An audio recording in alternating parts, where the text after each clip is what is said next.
Hello and welcome to the Alpha Artist Q&A. Today we have Mark Creegan with us. So Mark, welcome. It's a pleasure having you here. It's great to be here. Thank you. Yeah, thank you. So can you start by telling us where you are in the world and how is this year going Mhm. for you so far? Well, I'm in also, like Dustin, I'm in Jacksonville, Florida, which is North Florida. And the year has been touch and go, I guess. It's mostly been great as far as my work is concerned, as far as just having time to reflect and uh, think about different avenues in terms of how my work could go. Teaching has been a challenge sometimes, but that's worked out as best as it could, I guess, with the circumstances. So it's been an okay, especially considering how other people are faring. So I feel very lucky. Yeah, we're definitely privileged. Mark, can you tell in your own words who Mark Creegan is as an artist? Who I am as an artist. Well, I am very eclectic artist. I do a lot of different things, and I guess I have um, just a lot of different instincts artistically that I follow. So I do some of the typical things like paint and draw and make sculptures, but I also make installations and do performance pieces. I'm I kind of zig and zag. It's really I have a lot of different projects that I'm working at the same time, and they all seem very diverse. And it's someone could possibly look at my website and think, oh, this must be several different artists and not just Yeah. one artist. Um, I tend to work very improvisationally using materials that I find or purchase. And they usually are, if it's a visual work, it's based on very formal properties. So the shape, color, texture, and tech value, just the basic formal aspects of either the object or the piece.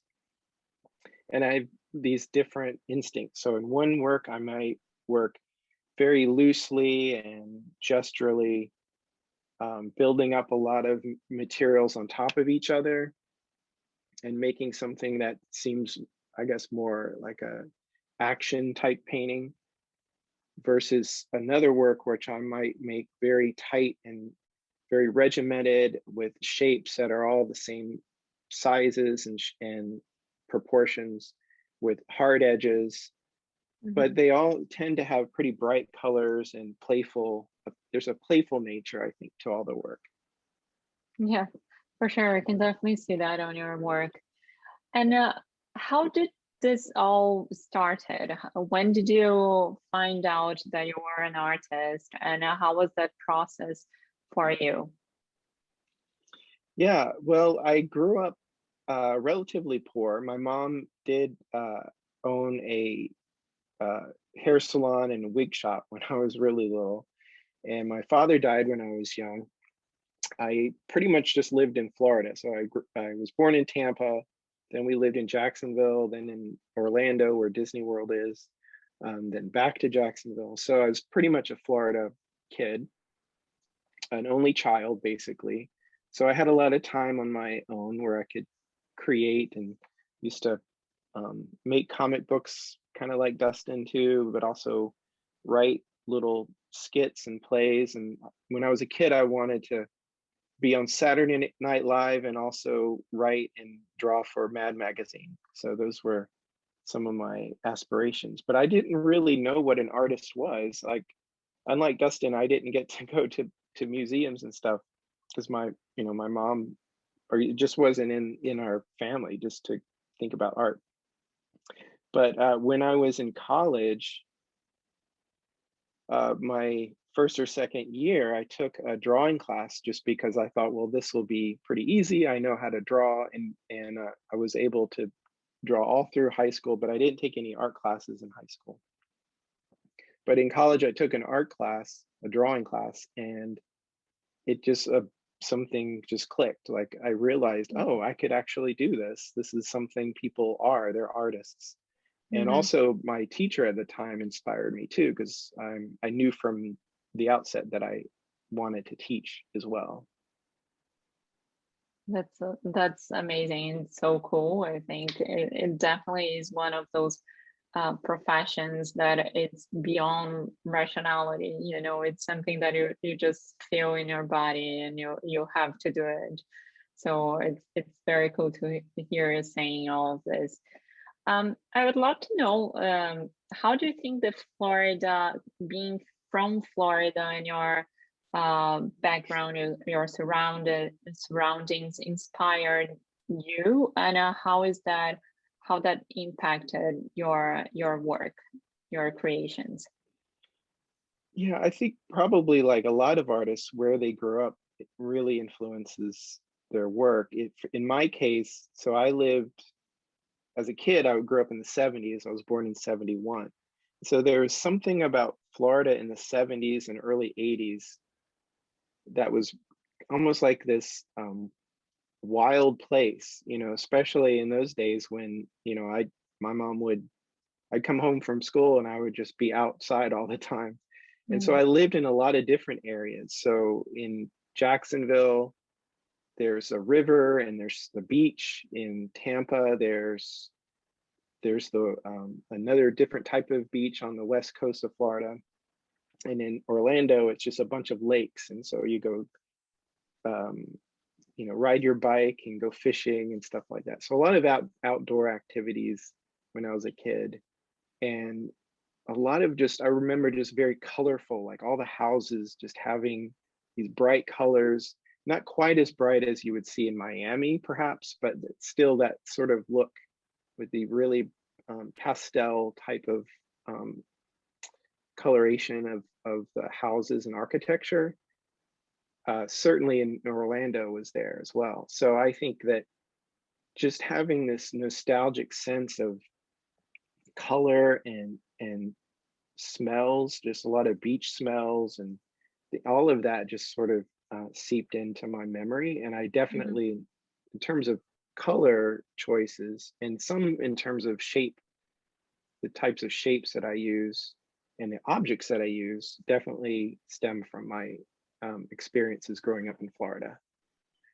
It's funny because as you're speaking, I remember one of your works that we have on the Alpha platform, and it has a hair, not a hairbrush, but like a hair. Comb, Yeah. yeah, Um, is there any relation to like your mother's like profession, like and yeah. yeah, Mhm. I imagine so. So, like, would you mind like developing a little bit more about this? Like, and how do you bring elements of your own story into the work? Sure. Yeah, the combs, I mean, growing up, I mean, even after my mom lost her shop, she just had tons of combs everywhere. And I remember just loving the shapes of the combs, and each comb has a specific name to it and a specific use in how you use it. So when I started using the combs, it I started just collecting them because I already had some combs from my mom, some really old ones. And I just again loved the shape. I love the color of combs. I love the fact that you can make sounds with the combs by, Mhm. rubbing on the tooth of the comb. And so I didn't know what to do with them. I started to just, like I often do with an object, is just see what they do together and how they stack. And so I was lining them up, and I noticed at first that they made this like rainbow Mhm. shape side by side. And so I started to make what I called comb rainbows, just as an installation. And then later, I more recently have been applying them to canvases and just really exploding with this idea of just having just tons of different combs, and each comb having its own voice, its own sort of like a character in the Mhm. work.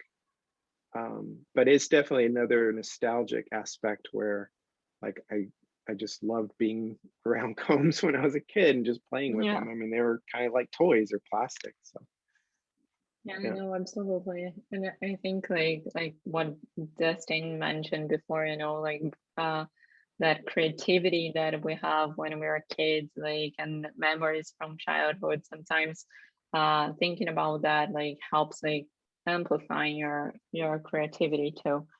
Um, Yeah. so looking ahead now, how do you see your work developing and where do you see yourself maybe in the next 5 years?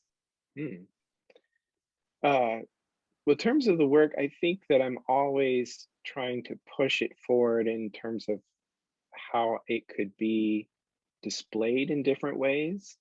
Um, and I'm always trying to search for something that's unique to within my work. Maybe not unique in terms of art history, but it's just something I've never done. And so I'm also a songwriter and a performer. And so I've been exploring ways to combine my visual art with my performance.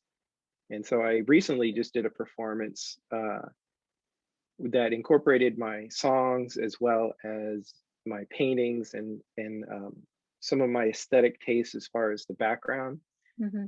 and also my performance pieces that I've developed. So I think that I want to explore that some more and maybe even create some kind of internet show or something like that that kind of showcases some of that um, Yeah, all of that together. So I'm trying to kind of combine all of these different activities so I'm not so like schizoid. So I'm fragmented. sort of Yeah. yeah. Like it's like a more holistic experience and creative process. That's definitely going to be very interesting to see. Like I hope to get news about it very soon. And Yeah. I think now that we're approaching the end of our conversation, maybe are there any life lessons that you would like to share with me, like, and the people who are watching you? Like, what would be like a recommendation you would give for us to live better our own lives? Yeah. I try to live by this mantra that I think I got from this artist, Thomas Hirschhorn, in an interview he gave several years ago. And the mantra is simple. It says, energy, yes, quality, no. And I take it to mean that just if you have an instinct, just do it. Don't worry about if it's good. Don't worry about if people will like it. Like really follow your instinct. Um, Mm-hmm. and I've tried to do that my whole life. And there's times when I feel like I don't do that. So I try to remind myself. And I guess that's the purpose of a mantra, right? It's just to remind yourself. I probably would add another word with that too, is like not necessarily energy, yes, quality, no, but certainly energy first.